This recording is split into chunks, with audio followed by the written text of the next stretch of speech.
Chaf Aleph on base 21b, and we're toward the bottom of the page. Amar Rav Huna Brei Rav Yeshua. Okay. Yesterday we spoke about a bit of machlokes between the Rabbanon and Rav Shimon Gamliel with regard to two people who live in a mavoi. One guy wants to open a mill as business, he does, and then the other guy also wants to open a mill. The question is, can the first guy stop him? And according to the rabbis, he cannot stop a neighbor from opening a competing business. Okay, but Rav Huna Bar Yeshua put some more context around it. Rav Huna Bar Yeshua. Pshitali, I find it obvious. Bar masa achrita motzi ma'akev. That a guy who lives in one city could stop somebody from a different city to come in and do business. So I'll give you when I was younger, it was a well-known story. There was a store. I lived in Brooklyn. Grew up in Brooklyn. There was a well-known store. It was extremely cheap, very, very affordable. As a matter of fact, it was founded specifically to help out people with large families to make groceries very affordable for them. And he tried opening a store in Lakewood. And the local Lakewood competition took him to a Beis Din and convinced them that it's in the benefit for the public not to have his cheaper store, because and he had no right to open it because he was somebody from a different city making competition. And at least at the time, the court purchased his argument, and the cheap store from Brooklyn was prevented from opening up in Lakewood because it's a distant city. By the way, if there was a compelling reason for the local community to have an even cheaper store, then that would override this consideration. Okay, be that as it may.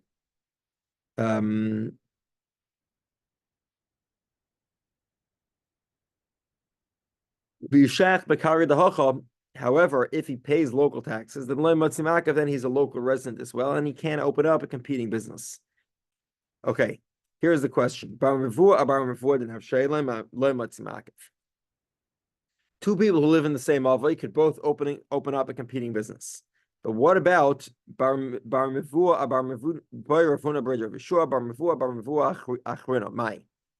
So I live in this community block, and I want to open up a competing store to my friend who lives in the next community block. Can he stop me or not?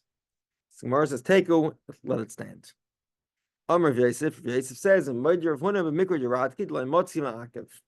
with regard to school teachers, you cannot stop a competing school from opening. To Amar Mar, Kinas Seifrim Tar B'Chochma, the jealousy of scholars increases wisdom.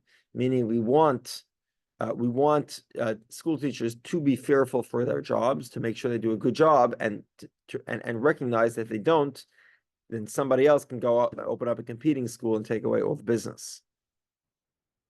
Rav Nachman Bar Yitzchak says, Rav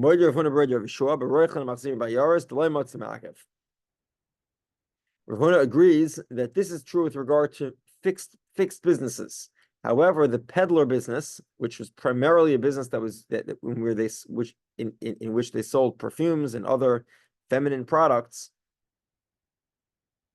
there is allowed, nobody could stop competition. Why? To Amar Mara, because we learned Ezra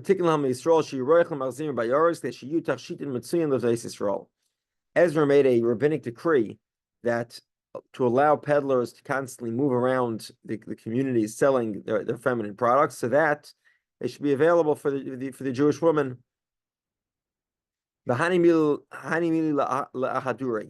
This is only true to act as a peddler, not to set up a permanent shop, but to move around.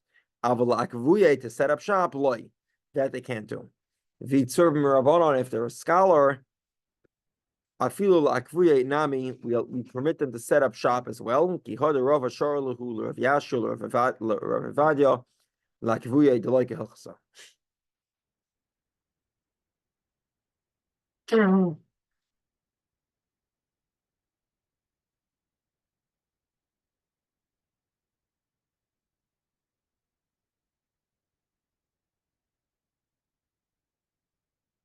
Rava allowed two scholars to set up shop, meaning not under the normal halachic framework.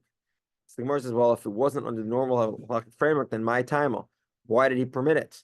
So the Gemara says, Kivan Rabbananu asu letrude migersayil. This is sort of a extra halachic measure because they're scholars and we want them to study Torah. So therefore, it takes them more time to peddle than it does for them to set up shop.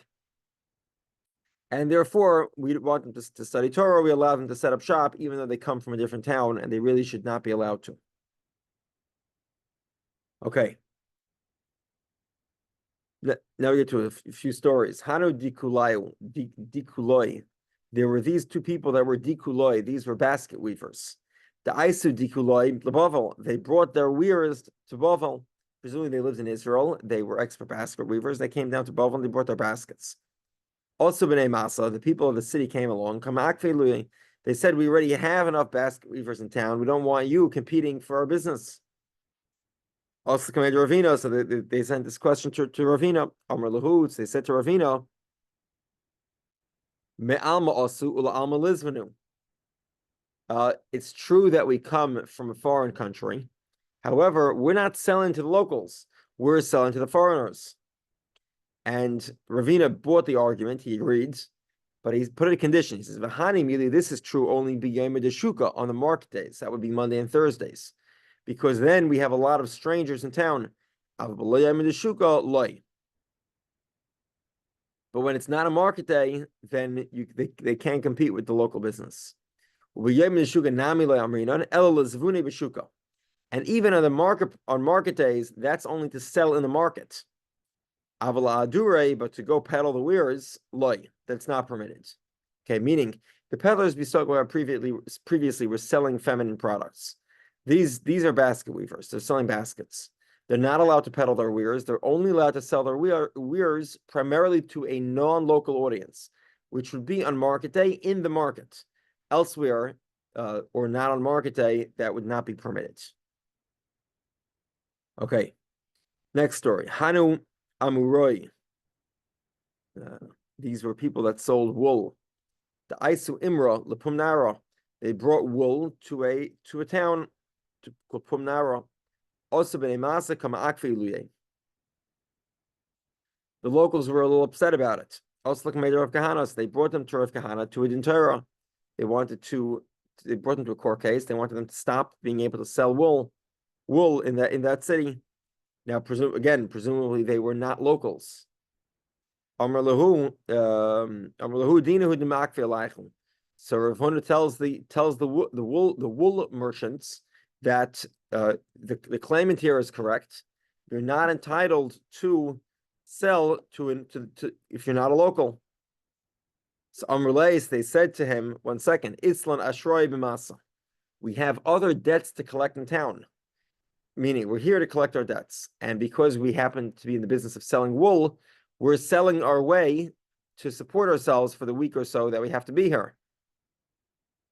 So in a certain sense, it's true we're not locals, but we have a compelling reason to be local now. So Amr Lahutz, Rav Huna says, you're right. Okay, you do have a compelling reason. So here's the deal. Zilu zovnu shirachiu saichu. Go ahead and sell the amount that you need to live on every day. Ad akrisu ashroi ditchu v'azlisu. Until you collect your debt and you go on your way. So he gave him partial permission. Okay, next we get to a pretty scary story where somebody dies, and whoa, the amount of people that took the blame for this one was pretty big. Okay, so here's a story. Rav Dimi min Ardoi. So he's the protagonist of the story. Rav Dimi comes in. I see Gregorus Bisfina. He apparently was in the business of selling figs, probably fig cakes. No, I shouldn't say fig, probably figs in a barrel, dried figs. So he brings them in a boat, and he has obviously coming by boat. He obviously has a very large quantity of figs. So the Reish Galusa says, the Reish Galusa is the exilar. She's the leader of the community. He says to Rava, go ahead and see what the story of this guy is. Is he a scholar? If he's a scholar, then we're going to prevent any competition from happening, and we'll make sure that he's able to sell his wares as soon as possible.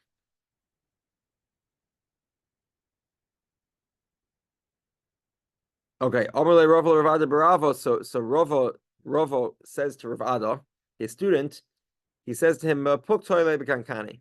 Go ahead and smell the barrel. That's a nice way of saying go ahead and check out. Is this Rav Dimi, this visitor, is he a scholar or is he not a scholar? So Gemara says, Ozal Bamine. So he went ahead and he asked him the following question. Okay, let's just give a little bit of background. The halachic rule here, the halachic principle in question is that a vessel that's made out of a basket is what we call a kli kibul. It is a vessel, or at least it could be. We're talking about a type of basket that is a vessel that can receive things. For example, you can use it to store your olives. So it can hold something. It's not completely flat. Now, this type of vessel is susceptible to receive tumah. If a tummy person touches it, it becomes tummy. There's another type of vessel called a kli glolim. This is a vessel that's made out of dung, manure, and it is not susceptible to receive tumah. It does not. It will not become tummy at any point. So now we combine the two questions. Pil shabola kafifa mitzvahs. You have an elephant that swallowed a basket that was made with willow branches. The hikia derech beisarei, and the basket passed through the stomach and exited the body. It came out as manure. Mahu, is it considered a manure basket, or is it considered a manure vessel, or is it considered a basket? And does it receive tumah or not? Lo have biyada, he could not answer the question. Amar loy, so Rav Ada Barava says, Marni hu Rava. Or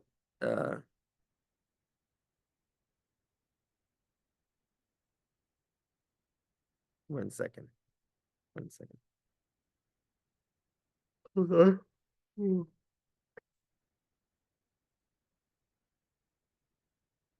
So Rav Dimi knew that in town there was a big scholar, his name was Rava. He didn't know what Rava looked like. So he thought that Rav Ada Barava, Rav Ada Barava, what the person who came to meet him was Rava. So he says to him, "Are you Rava?"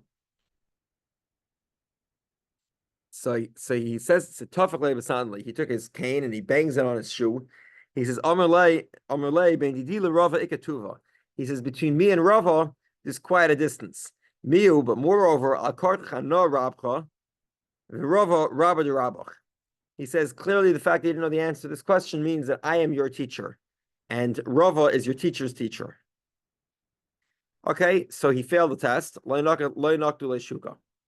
And he didn't pause the marketplace, and Rav Dimi did not get as good of a deal for his figs. Possibly growers today, some of them spoiled and they couldn't be sold. Also, the Rav Yosef, so he went to Rav Yosef to complain. Amrlei, so he says to Rav Yosef, Chazimar, do you see my Abduli, what they're doing to me, how they're treating me?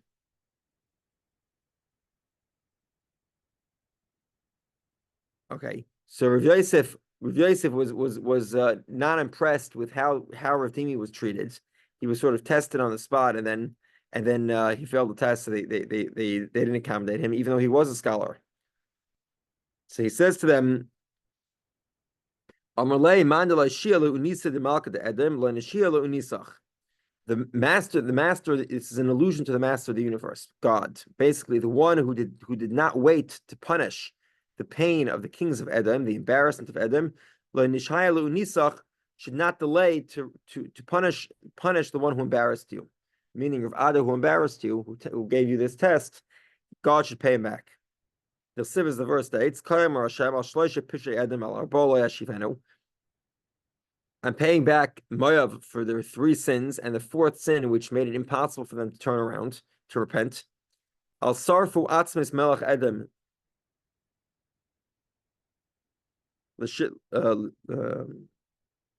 Lasid, because they burnt the bones of the king of Edom to plaster, and this is a euphemism for embarrassing the king of Edom. Okay, immediately what happens? Noch nafshid Rav Ada Baraba drops dead. Okay, so now the question is, who killed him? So now we have a big debate exactly who killed him. So let's see. Rav Yosef says, Anon Shisei. Rav Yosef says, I gave him the penalty. I cursed him. I just cursed him that it should befall him what befall the king, the people of Maya for embarrassing Edom, and therefore he was killed. Rav Dimi min Ardoya Amar Anon Shisei the Afsid Burgers Tidin. Rav Dimi said it's my fault because my figs went to the garbage. I took them to a court case, and this is what the result was. Abaya Amar Abaya says Anon Shisei. It was my fault that he died. The Amar Hu Rabbanon Adig Migramisu Garmi Be'abaya Tu Achli Bisr Shmeina Be'Rovel. Okay. Abayit says it's my fault. Why? Because I was the one who sent Rav Ada bar Abba to learn by Rafa. Abaya was Yikom Alamdin. He said a lot of interesting ideas, but he never gave a conclusive statement. And Rava was much more conclusive than Abaya. So Abaya told the students, before you come and eat the bones by me, go eat the meat by Rava. Meaning Rava is a better teacher. Okay, so Abai says it's my fault that Rav Abba died. Why? Because he came to my study hall first, and I told him to go to Rava. Had he not gone to Rava, he would never have died. But Rava says, Anan Shisei, it was my fault that he died. Why? Okay, because so here's the Chiyava Osil Beitefcha Mishkal Umtza Amalu Tafcha Anosha Kilna Bisr Mekame Shame Derov. Okay, the No Adifni Minei. While Rab Ada bar Abba agreed that he was not as great as Rava, however, when Rava sent his messenger to go buy meat in the butcher shop, Rav Ada bar Abba, he would, if he was in the butcher shop, he would go first before this messenger of Rava, because it said that it's true that Rava is greater than me, but Rava's messenger is not greater than me. So because he had that was not correct. It was not correct behavior that degraded the stature of Rava. So therefore, because he degraded Rava by degrading his messenger, he was worthy of being punished with death. And finally, we get to the last story. Rav Nachman bar Yitzchak says, Anon Shisa. Now you're probably thinking Rav Nachman bar Yitzchak did not even enter the story yet. We never heard of Rav Nachman bar Yitzchak in the story. Okay, but it was Rav Nachman bar Yitzchak's fault. Why? Rav Nachman bar Yitzchak Reish Kalahava. Rav Nachman bar Yitzchak, he was the keynote lecturer at the Kala studies. Okay, that's basically the framework in which the community would get together to study, and he was giving the keynote lecture, and this is how it worked. Every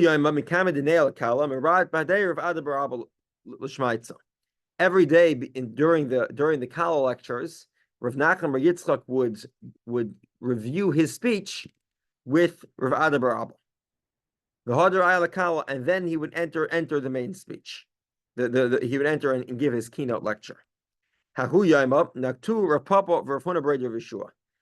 day, Rav Papa and Rav Huna, the son of Rabbi Yeshua, they delayed Rav Ada bar Abba, meaning Rav Ada bar Abba would come and review the lecture with Rav Nachman bar Yitzchak.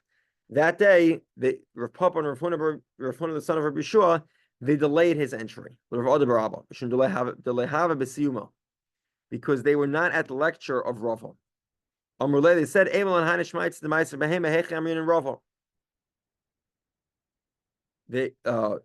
they were curious to know what the latest lecture from Rava was, because Rav Ada bar Abba attended the lectures of Rava, and they wanted him to review the lecture.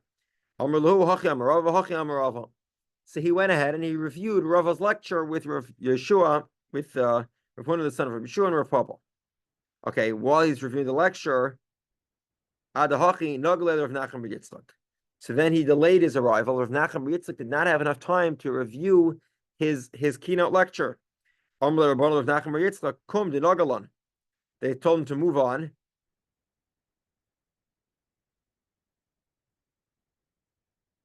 And give the keynote lecture and not wait to review it with Rav Ada bar Abba. See, they said, it's getting late. Lama Yasamar, what are you waiting for? Okay, so now Rav Nachman bar Yitzchak had no clue or what Reb Ada bar Abba was up to. But he gave the following disparaging line. He said, Amar lahu, Yisivnik v'kaminatra la'arsay Rav Ada bar Abba.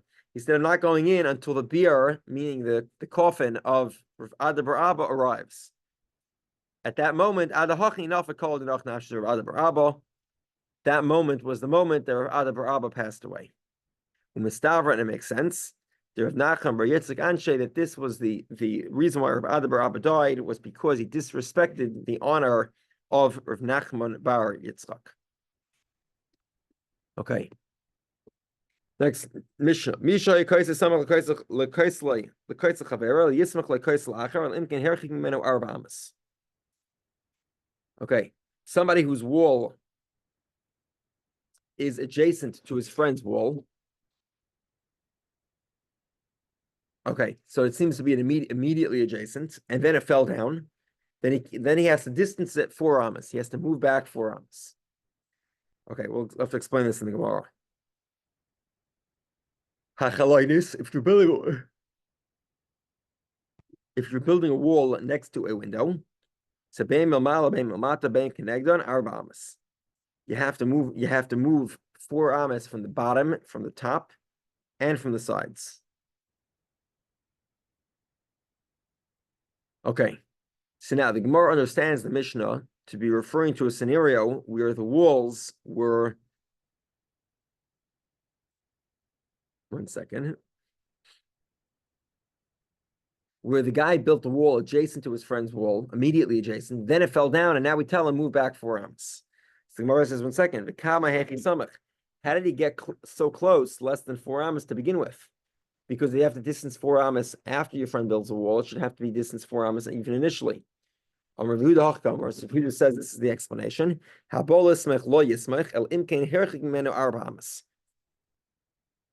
If you want to build a wall close, you can't, unless you move it 4 amas. 1 second.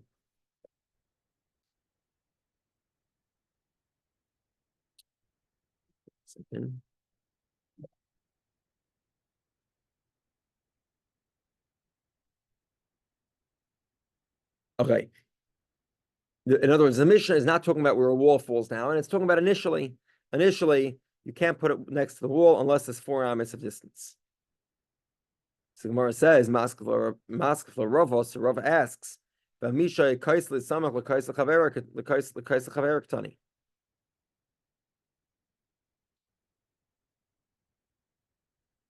Rava says the Mishnah specifically mentions that there was a wall that was close, and now it has to be distance. So it can't be we're talking about here building a wall initially. Amar Rava says, this is the explanation of the Mishnah. Somebody that has his wall next to his friend's wall, 4 amas away, v'nafal, and the wall fell down. So according to Rava, the truth of the matter was the walls were built correctly. They were built 4 amas apart, and the wall fell down. And the truth of the matter is, same rules in effect. You want to rebuild it, you have to keep 4 amas. What's the reason? Why do you have to have this 4 amas, 6 feet in between? My timer, the davsha, the hacham, lahasam. Okay, it's this thing called davsha. What is davsha? Basically, the idea here is that these walls weren't necessarily built in compacted grounds, and obviously today when you're able to make the ground firmer, we have to have machines just roll over the ground and it pounds the ground down. They didn't have that, so therefore there would be an advantage of building a wall next to a community thoroughfare, next to a pathway, because everybody's stepping on the pathway. That makes the ground much firmer, and therefore the foundations of the wall are firmer as well. And the custom was people would walk between the walls of people's houses, and that's why they have to be 4 amas apart, so that people will be able to walk through them. Okay, and by doing that, the foundations would be stronger. Rava says, this is only true if it was a wall of a garden. But if it was the wall of a courtyard, so then anyways, there are more people walking around, and it happens on both sides of the fence. So it doesn't just happen on one side of the fence, and therefore you would not need to leave the 4 amas of space for this davsha. Rav Aisha says Echad Kaisel Gina, Echad Kaisel Chotzer, and Bolis Mech Enes Semech. Rav Aisha says it doesn't make a difference. It's four amas. Doesn't make a difference what type of wool it is. There's no debate. If it's a new city, then it requires the walking areas aren't yet, the ground isn't yet firm in those areas. So then we require 4 amas of space, both for a courtyard and for the wall of a garden.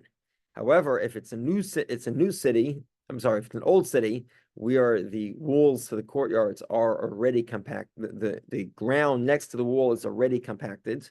So then we only require it for garden wall and not for a courtyard wall. So now we learned the windows, beimil mala, beimil mata, beimil kenegdon, arba amas. There's 4 amas.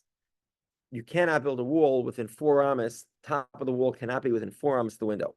Whether it's 4 amas on top of the window, 4 amas below the window, or 4 amas to the side of the window. The Tanya law, we explained. The reason why you have to build 4 tvachim high is because if the guy is peering over the fence, he shouldn't be able to look into his window.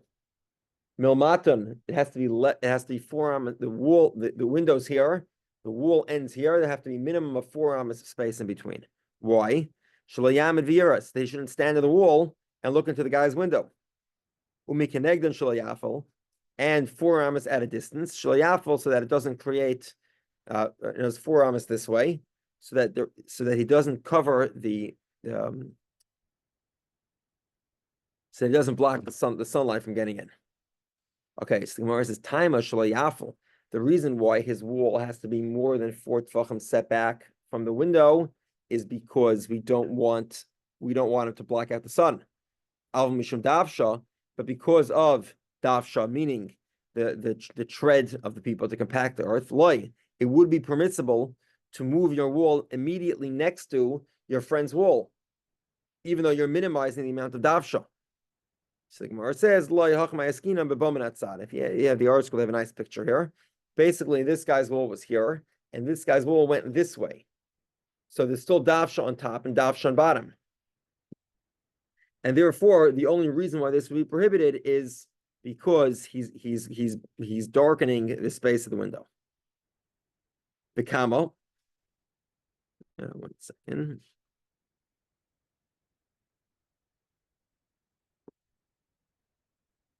Okay, according to the brisa that says that the distances that you shouldn't darken the window, and does not give the measurement of 4 amas, which is the measurement of our Mishnah. So Amar V'yeva Chamur da Ashim Bar Nidbach Mishmei Rav Kemolai Rochav Chalain. It's just 1 tefach, very narrow space. It's 3 to 4 inches. Okay, so the Gemara says, 1 second, V'haloi Meitzitz. There should be another problem here. How can you bring your wall so close the guy can look over and peer into the window? So it should be prohibited to have a wall so close, to your friend's wall because he could look in. So Amar Zvid b'madras kaislei. We're talking about where the roof is slanting, so he can't look in, he can't stand on the roof, he can't get into it. So the Gemara says, 1 second, but v'anan tanan arba amas. The Mishnah says 4 amas. So the Gemara says, like kasha kami rochachas kan mishtei ruchas. Meaning, so if the window is here. There's a wall here. There's a window in the middle. The guy builds a wall like this. That's 1 wall. That wall must be at least 1 tefach distance from his friend's window. However, let's say he built 2 walls like this. So now he's really darkening the guy's space. So now he has the 2 walls have to be 4 amas of space in between them, in order for this to be permitted and not to be disturbing the guy, to be darkening the existing window. Tashma, let's try to discuss this issue of davsha as well. Another proof. The wall has to be moved 4 amas from the maschila.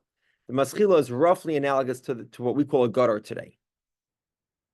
Because like today, the gutter is filled up with all sorts of garbage. So he needs to be able to lean a ladder to climb up to the gutter and empty it. Okay, 1 second, hold on. Taima mishum sulam. The reason is because of the 4 amas. You need to set up the ladder. Alva mishum davsha. But what about? There's another reason why you have to move 4 amas. Because of davsha. Because you need the tread of the people that walk in the area to compact and firm up the ground to support the wall. So either way, you'd need 4 amas from the gutter.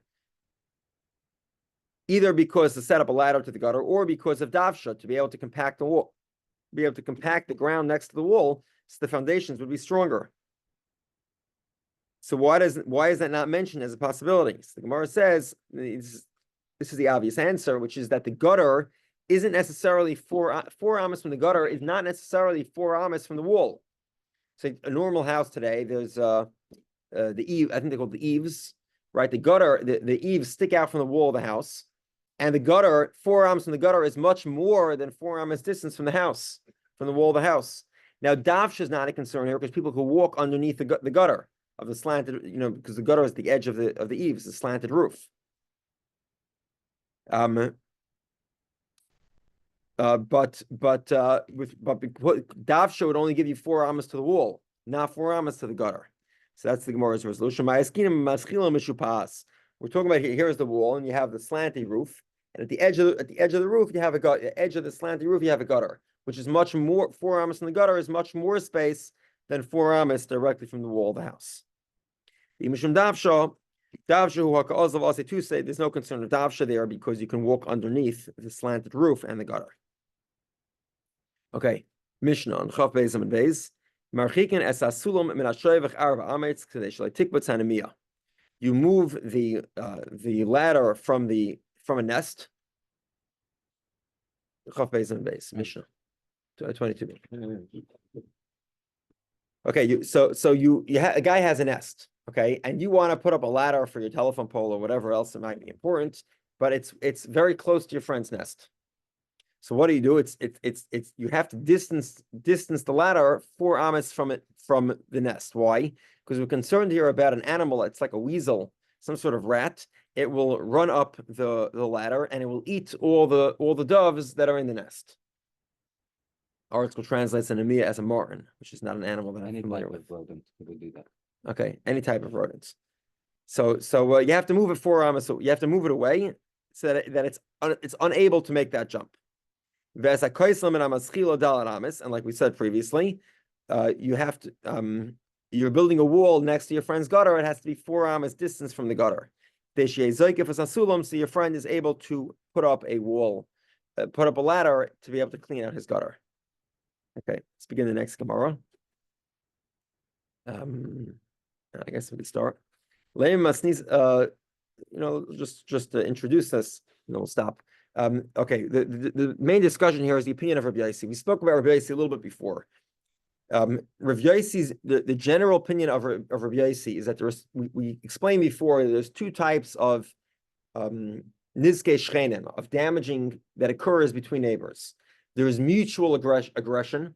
That would be like, for example, putting a wall too close. It's a problem for both of you because neither of you get the davsha.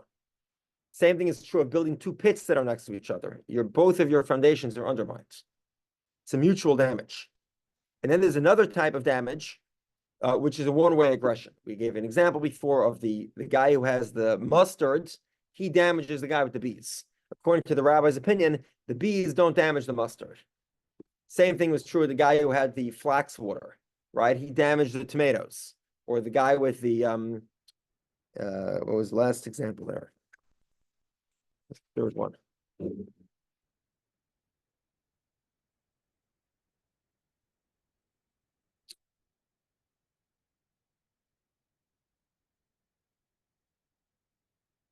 The leek from the onions. The leek is fine being planted next to onions. It's the onions that are damaged from being planted next to the leek. So there's one-way aggression here.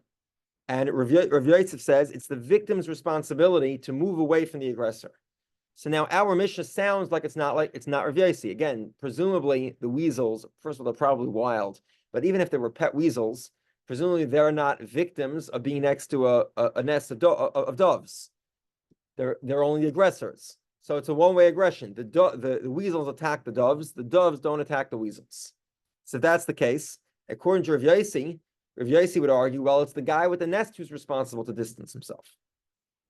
Why is it the guy with the ladder who has to distance himself? He's putting up the ladder on his own property. If that results in aggression against his friend's property, well, then it's his friend's responsibility to move away the victim.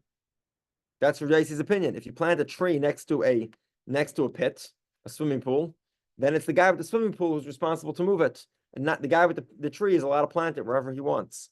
So it would seem that our Mishnah is not like the opinion of Rabbi Yossi, and we'll see why that's not necessarily the case tomorrow. Have a great day. Have a great day.